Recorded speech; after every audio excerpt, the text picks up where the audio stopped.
Alors, j'espère que vous allez bien. Bonjour ou bonsoir, ça dépend de l'heure à laquelle vous me regardez. On va regarder ensemble la vidéo et juste après la vidéo, je vais donner mon avis par rapport à la situation de façon globale. Je partais descendre au feu de Chelsea. Et taxi, même quand tu as sur le dedans, c'est pas prudent. Donc, comme il était 22h fermé, il est parti à la maison. Ma camarade m'a donné un jeton 800. Dès que je montais dans la voiture, la net, elle dit yao. Et puis elle a fait signe de regarder derrière moi. Donc, je me suis assise dans la voiture et puis elle regardait derrière moi. Je vois que tout le monde en débardait, ça m'a fait peur, ça m'a fait sursauter. Mes jetons sont versés. Elle dit au chauffeur d'allumer la lumière, prendre mes jetons. Mais le chauffeur, il était assis un côté, il était assis, il regardait derrière lui, puis il me regardait, il était penché de façon. Donc, on m'a dit n'a qu'à allumer la lumière, il a prendre mes jetons. Il s'est prendre les jetons, non, mais il n'abaisse pas toute ma tête, il le regardait pour prendre mes jetons. Il a allumé la lumière, quand je me suis relevé là, je vois lui qui est derrière là-bas, il a machette. Ils sont trois garçons derrière. Pourtant, nous, on sait que quand un garçon monte de voiture, s'ils sont trois, deux montent derrière, une personne monte devant.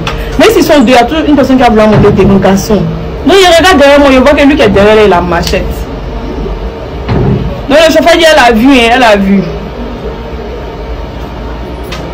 Lui qui est assis juste derrière moi, il a mis le couteau sur mon cou. Il est parti au feu de Chelsea, ils ont mis le couteau sur mon cou. Ils ont roulé jusqu'à... Il me pose question. Que tu as déjà fait enfant, il dit non. Tu as déjà levé grossesse, il dit non. Tu as déjà fait opération, il dit non. Ils m'ont demandé. Ils roulaient jusqu'à... Ils me demandent si je suis indisposée. Moi, il a dit oui. On dit au chauffeur n'a qu'à vérifier. Il a porté une robe, il a porté cycliste en bas. Donc le chauffeur a mis sa main en bas. Le chauffeur a mis sa main en bas. Il dit que c'est gonflé, qu'elle a porté une valeur. En même temps, l'autre, lui qui a attrapé ma chatte, a dit que laissez-les va descendre. Le gars là me demande en même temps, lui qui a mis le couteau sur mon cou, il me demande en même temps que tu as l'argent sur toi, tu as le téléphone, tu te dis oui. Il dit tu as combien? Il dit 15 minutes, ton portable est où? Il dit c'est dans mon sac. Lui qui a attrapé ma chatte a dit ne prenez rien, ne prenez rien. Sinon, si vous rentrez dans la chambre, ça va gâter le médicament. Que ne prenez rien. L'autre a dit on a qu'à prendre l'argent en même temps. Lui qui a attrapé ma chatte a dit ne prenez rien, ne prenez rien, sinon ça va gâter. Ils ont roulé jusqu'à, c'était devenu un discours. L'autre a dit on est baillé aujourd'hui, il y a que au moins on n'a qu'à prendre l'argent là que. Donc comme ils ont vu que je suis indisposée là, l'autre est en train de faire discours que ne prenez rien, ne prenez rien. Arrivé un moment là, ils ont garé, l'autre là a enlevé le couteau là doucement. Et puis ils ont vu des jeunes qui étaient assis sur voiture, ils étaient beaucoup. Et puis ils disent que l'argent là, prends, tu vas me donner, il ne faut pas les jeunes vont tomber sur moi, fais comme si de rien n'était. Et si tu as crié, si tu vas voir, c'est qu'elle te montre. Donc ils sont descendus, lui a donné l'argent, ils ont roulé, ils sont partis. Dès qu'elle s'est descendue, elle a vu un jeune, il m'a demandé il y a quoi, et puis tu trembles, il dit il n'y a rien. Il dit que mais tu trembles, que tu pleures. Il dit il faut donner ton téléphone, on met ton code pour appeler tes parents. Il dit qu'on n'est pas mon code. Il dit il faut donner le numéro de tes parents. Il dit qu'on n'est pas le numéro de mes parents. Il dit bon, c'est quel numéro qui vient dans ta tête? Il dit c'est le numéro de ma camarade, il a laissé tout de suite là, il s'appelle Madina. Il a pris le numéro là, il a lancé le numéro là, et puis ils sont venus me chercher. Elle est venue donner le numéro de ma camarade, et puis ils sont venus me chercher. Elle est venue me chercher. Dès qu'on l'a appelé, elle dit que hey, ici devant la porte, il s'est arrêté. Il y a tant fois arrivé à destination, puis tu m'as appelé pour me dire c'est arrivé. Puis il a vu une voiture là, c'était bizarre, elle a retenu la plaque. Là, ils m'ont descendu. Les jeunes ont commencé à dire qu'il me fallait crier, on allait tomber sur. Il y a feu tout près là, ils ne peuvent pas filer, la voiture devant, il fallait parler, il fallait crier.